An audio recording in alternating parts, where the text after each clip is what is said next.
Hey everybody, today I have some meal planning tips for you. My husband and I have been meal planning like the whole month out since about May of last year.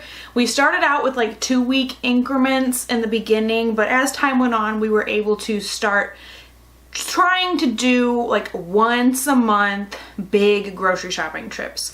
We don't only go to the grocery store once a month, but we do our big like haul that one time, and then every once in a while we need to go back for like extra milk or just a couple random extra things and stuff like eggs and that sort of thing, produce, stuff that doesn't last all month long, but we try to keep it down to just one big trip a month. Now on that day that we go for the one big trip, we actually go to 2 places.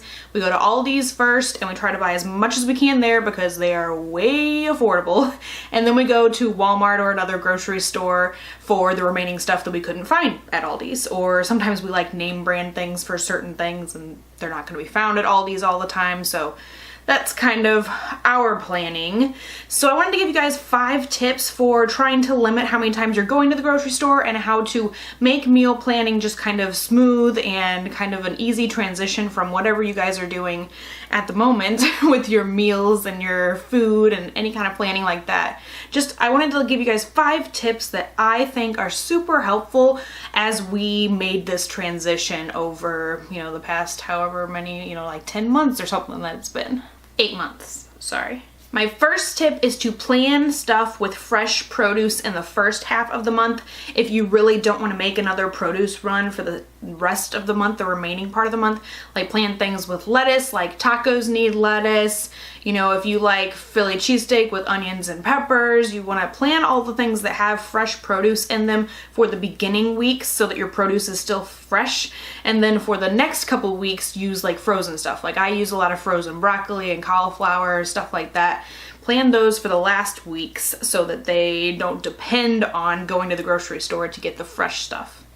Now, I do understand that those who are vegetarians and vegans, that could be impossible to not go to the grocery store a couple times for fresh produce, but this is just our typical kind of situation. We both eat meat. I would say we have a pretty standard American diet.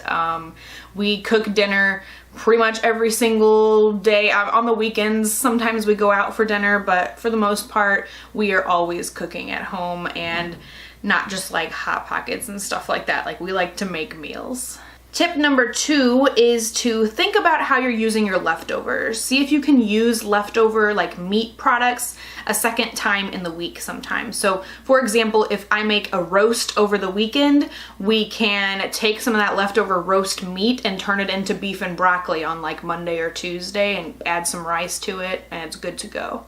If you are interested, I will leave a link down below to this blog post that I put up on my blog a few weeks back. It shows the whole month of January. It just gives other tips for random like leftovers and how I'm using different products in different meals, and it breaks everything down really well if you are more interested in seeing the details of like our past month. So I will leave a link down below to my blog post on that if you're interested. Just FYI. Tip number 3 is to make a list of your guys' foods. Like, I know that it may sound boring, but we totally have a master meal plan. It is all of the regular meals that we make. And it's easy because I've divided them up into like stuff that takes some preparation. You gotta get meat out or whatever. Stuff that will go in the crock pot in the morning. Stuff that's super easy like sausage crescent rolls and grilled cheeses, hot dog macaroni and cheese. Those kind of things take no thought. So on a day if you forgot to do your crock pot stuff in the morning, you can go to the easy meal section and just pick something out that doesn't take any preparation. So if you have different schedules, like if your husband, works late a couple nights a week, or if you work late a couple nights a week, you can pick out things that are going to be more suitable for, Monday, Tuesday versus Thursday, Friday or whatever. It's just super easy to have a list of all the stuff that you make and then just be able to go and pick out what you want to do for dinner on a particular night, whether or not you're meal planning the whole month out or if you're just doing it day by day. It's super helpful. Now, like I said, that can be kind of boring for some people. Some people might have a really big list of things. They might go through a lot of different foods, but we kind of have our basic, I think it's like 30 to 35 meals that we make. So it's a pretty, I would say it's kind of a little number if you really think about it, of all the meals that we make. But I mean, it works for us and it's enough rotation to get food that we like to eat through the month.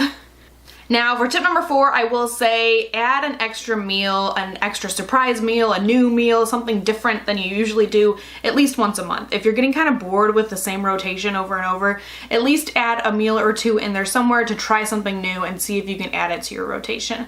Now I understand sometimes that's not always possible. Like for me, my work's busy season is over the summer, so I'm not trying to make new stuff over the summer. I'm not trying to figure out different dinners to make this week and next week. I just want to get everyone fed in the summertime. So I understand everyone's schedules are a little bit different, but it can be a way to kind of get out of a rut if you feel like you're just eating the same junk all the time. At least throw one thing in there that you can try differently for the month. Tip number 5 is to make big meals over the weekend. For example, if I made a lasagna over the weekend and we had it Saturday night, then I would save those leftovers and have them again Tuesday or Wednesday or whatever. Sometimes it's not even something they're going to be eating over the weekend, just make it over the weekend. If it takes a lot of prep, if it takes a lot of time, there's a lot of steps to it, just make it over the weekend, throw it in the freezer or throw it in the fridge and have it Monday or Tuesday or whatever. It's not going to hurt you to eat something that's a few days old. We use leftovers and stuff all the time. We use our freezer a lot. Like if I make a big batch of chili, we will freeze it in different sections in the freezer so that we can just pull it out the day before we want it later on down the line. It's just super easy if you have stuff that's like a big deal to make already made and ready to go for your weeknight meals.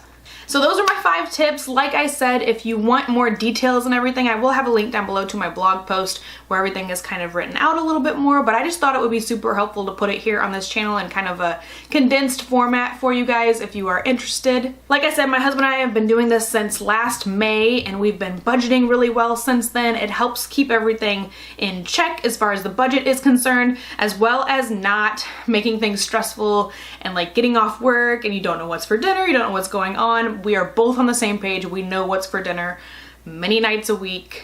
I will be honest, now that I am pregnant, we have had some nights where I'm like, I totally do not want that. I totally do not want that. So we have to change things up a little bit. But at least if I have it all on a big list, like a big calendar of things, I can be like, okay, I don't want grilled cheese tonight, but I do want these enchiladas. So I can cross off the enchiladas. We already used those and just like switch it with the grilled cheese.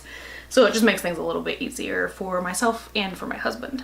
So I hope you guys enjoyed the video. Please give it a thumbs up if you did like it, and I'll talk to you next time.